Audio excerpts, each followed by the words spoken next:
A decade-old fight over whether the tobacco industry should be regulated may have come to an end. The Senate just voting on the bill that will give the FDA power to supervise tobacco products. For the latest on the voting results, let's go to Washington, and we can check in with Bloomberg's Catherine Larkin. Catherine, what can you tell us about the vote? Do we have the final numbers in yet? We don't have the final numbers. We do know that a majority of the senators have backed this landmark legislation, matching the action that the House took April 2nd.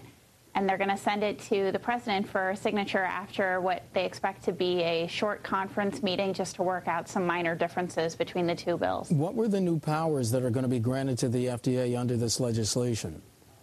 The FDA will inherit a host of new powers, including regulation of the marketing of tobacco products, the approval of new tobacco products, and they'll also be able to restrict ingredients in tobacco, such as tar and nicotine. What they won't be allowed to do is ban tobacco altogether. Yeah, I was going to say, what does this mean for the tobacco industry? I'm sure they were none too pleased with this. It's actually interesting. One tobacco manufacturer, Altria Group, they're the largest maker of cigarettes in the U.S. through their Philip Morris USA unit.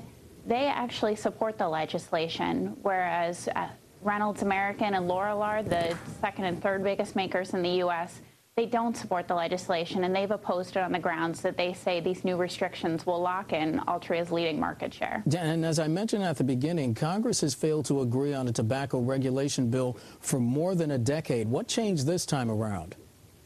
It's really been a perfect storm here in Washington. We have a Democratic majority in Congress.